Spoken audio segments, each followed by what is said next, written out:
Hey everyone, it's Deeks or Deaxis. Today I'm going to be going over just a few things that I get asked quite regularly while I'm streaming on Twitch. I'm going to be going over the killer side of things, so stay tuned and we'll go over some of those. Now the biggest question that I get asked is, Deeks, how do I become a better killer and how do I make sure that I and the survivors have fun? Now this all comes down to your own goals and what you set for yourself. I do play one of the weaker killers in the game, the Wraith, and I do choose to play without add-ons. With that in mind though, I do have a lot of experience, almost 1800 hours now in the game, and a lot of that is killer, so I do know a little bit what I'm talking about, and playing one of the weaker killers, it does give you an insight into a lot of the different factors that go into winning games, and having a lot of fun in this game. Now my biggest tip for having fun and getting better at this game is to set small goals for yourself. Those goals can be as little as, I want to get 5 hooks this game, I want to have one really good chase that ends in 20 seconds, or I want to make sure that I kill every single survivor and get a 4K every single time. Now the reason that you put those small goals into effect is that even if you lose the game, if all 4 survivors escape, or you feel like you didn't play that well, at least you have a goal to look back on and say, did I complete that or did I not? If you did, that will make you feel a lot better about losing the game or not playing as well as you'd hoped. Now the second biggest thing that I see is people asking, what should I do in this scenario? How should I react? Why should I care if survivors get angry at me? And that kind of thing. The biggest thing about Dead by Daylight is it is a game that you react to exactly what's happening at that exact time. No game you will play exactly the same, so you have to make sure that you can adapt and change to exactly what you're doing and the survivors are doing in the game at that time. Now for the main part of this video, I will be doing just a raw gameplay of me explaining my decisions and my choices, and hopefully that can help you guys kind of figure out exactly how you need to adapt and what you need to do throughout a game to be successful.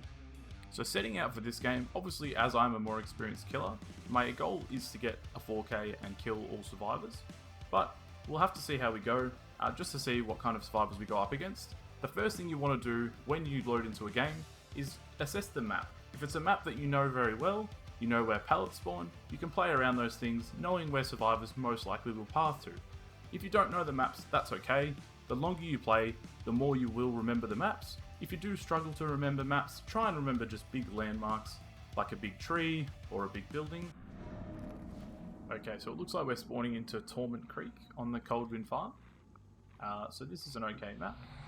We're just going to give ourselves the best chance that we can. What we do when we spawn in is we try and have a look at the closest generators, the best path that will take us along the most generators to see if we can catch some survivors early on in the game.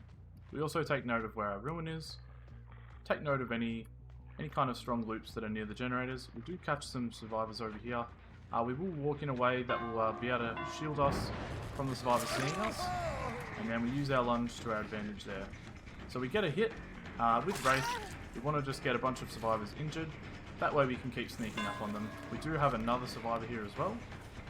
So this is pretty much the perfect start here. Getting all 3 survivors injured very quickly is very good. We do hear the Ash here crying, so we're going to turn our light there. He gets stuck on the hook there, which means he has to throw that. If he didn't get stuck there, he might have been able to actually continue running this. Now we are going to cloak. We're going to run after Ash, see if we can get some more pallets out of him. Unfortunately, I do lose my ruin quite early there. We should be able to get this pallet out of him. Although he may play this window, so we'll walk backwards, see if he plays the window. He doesn't there, he waits. That's a nice play. Again, we'll see if we can turn our light this way and then get him. Unfortunately, we don't.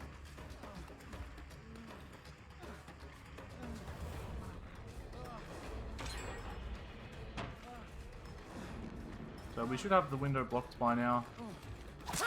And then we get it down. So we had to unfortunately play that window a couple of times there. But we managed to get the survivor down. We use our barbecue to assess where other players may be. We do have an injured survivor all the way back here. We do have 3 generators close to this side of the map. So what we can do is if we can get the survivor down, then we can try and hook the survivor on this side of the map. And then stay patrolling this side of the map. So what we did there is we pretended to cloak. That basically gives the same kind of animation as an attack, and it can bait out a dead hard, so it makes them use their dead hard even when they don't have to use it. We do see the Ash healing over here. under the hook, and then we do have the Meg close by as well. So the pallet has already been used at that loop with the window there. So we'll get a pallet out of Meg as well. Perfect. In the first 10 to 15 seconds, you really want to try and get a pallet or an injure out of a survivor. So we'll keep running this way. She's going to sit on that corner. It's a good place to stay. She's got her sprint burst back. We get another pallet out of her. So this is good. So this is the side of the map that we want to keep the survivors on. They are using up a lot of the resources in terms of the pallets and things. So we should be able to get a nice hit out of her here. And another pallet, which is perfect. So we'll pretend to break the pallet. Hopefully she keeps running. She has sprint burst, so we know that she doesn't have dead hard. And then we can hit her there. So what you can do is pretend to break a pallet. The survivor will run away from the pallet, and then you can actually just keep moving. You don't actually break it at all. But now we will break the pallet. You can see there are 2 survivors on a fire generator and 1 survivor on a close generator. This is one of the ones that I would prefer to keep over this side. So I am going to go to this one rather than the far one. The survivor has moved on. So one of the best things this survivor can do is run to the other side there, if she suspects that I'm trying to keep this here. She thinks she thought that I would follow her through the window there. I do actually have the basement here as well, so this is actually quite a good position to be in right now. So what we're going to do is again assess on barbecue what we see. We see one person all the way up the other side of the map. We don't want to mess with that. We're going to kick this generator, start the manual regression, and we're going to hopefully go over to this this hook here. They should be healing the Meg. I should be able to get there right as they finish the heal if they healed straight off the hook, and I'll be able to continue my pressure on the survivors. Now we do have the ash over here. The pallet has been used, remember? So he doesn't have that much of a loop here to use. So we'll take a hit out of him. If he runs back towards where the basement is, that's very ideal for me. So he is going to run across the map, which is a smart play to make. He will be able to get to this window before I can get in front of him and block it, as I don't have any add-ons. I was actually able to block it, which is perfect. Unfortunately, I didn't block it too much. So we'll try and reverse our light there and see if we can get him out of position. No, he stayed on the window nicely. That was nice. So this is exactly what I didn't want to do, by the way. I didn't want to be on this side of the map because I do have my generators that I want to keep over there. So survivors will often know that, and they'll play to the side of the map that you don't want to be on. There is still a pallet here. He is going to play the long way around the pallet, but we used our mind game to make him think that we were running on the far side of the wall there, but in reality we just stayed in the same spot. So we're going to lean towards this side of the map again, try and get a hook over here. I believe we will lose a generator, as that was quite a long chase. Potentially 2, but we'll have to see. Alright, so there is someone over there. Okay, so we do lose one of these generators, which is unfortunate. But it's not the end of the world. So we do get a hit on this lovely lady. She did have sprint burst. So we know she doesn't have dead hard. We'll find her here. And then what we want to do is we want to hook her out of the area as well. So they're breaking the hook, which means I won't be able to hook someone there. He has dead hard, so that's fine. We'll just drop that survivor, and then this is a position that the survivors have currently put me in. So they've broken a hook. One is just off a hook, so I need to wait for decisive strike anyway. And then one is I wouldn't be able to hook anyway. So what we're going to do is continue to chase this Meg here. We're going to walk backwards. That's not in there. Alright, now what we're going to do is play back over here. She's right there.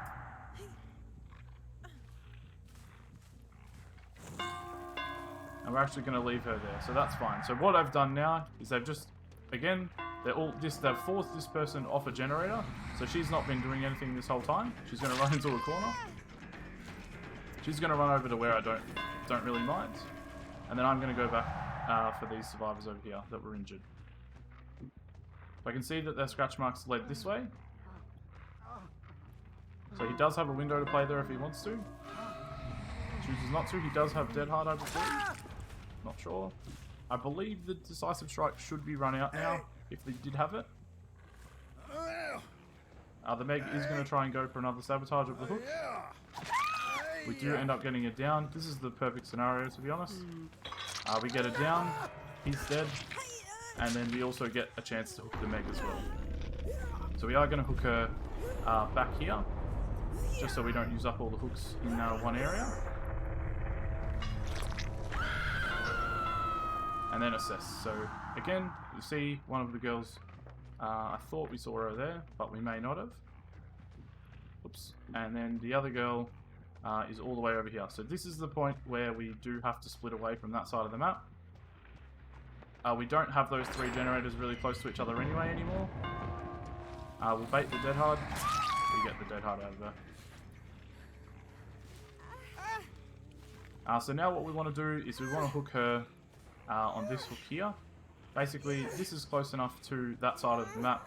1, 2, 3 generators are quite close to each other. This is only her first hook, but these 2 are healing up, so they won't be able to get the heal on the other Meg by the time I get there. So if I can try and uncloak and get the Meg down, then we'll be able to get a nice hook out of her here as well. Again, the survivors have dictated the game in terms of where they've done the generators, but I've not let that deter me. I've basically made a decision to stay over this side of the map, try and keep the survivors over this side as much as possible, so that doesn't affect me. So I do believe that both the survivors were here. We'll let her throw that. Our Brutal Strength breaks that quite quickly. Now we are just basically going to patrol and make sure that this survivor doesn't get past us, which is exactly what we've done there. And then we're just going to follow this survivor now. I don't know why she's teabagging the hatch, but she's definitely not going down it. So now we're in the perfect position here. We have the other girl right in front of us, injured. She won't be able to make it to that hook in time. We'll bait her Dead Hard out again. Can't remember if she used it or not. She didn't. There we go. And we get the hook on her. So as you can see there, again, all we did is just put a bunch of pressure on the survivors. We lost everyone quite early, but we just made sure that we stayed on the side where the generators we wanted to protect more were. We almost got 2 hooks out of everyone there. So yeah, I think that was a pretty good game. It just shows you that even using a weaker killer with no add-ons against decent players, you can still get a good result. So thanks for watching, guys, and I hope you learned something from this game.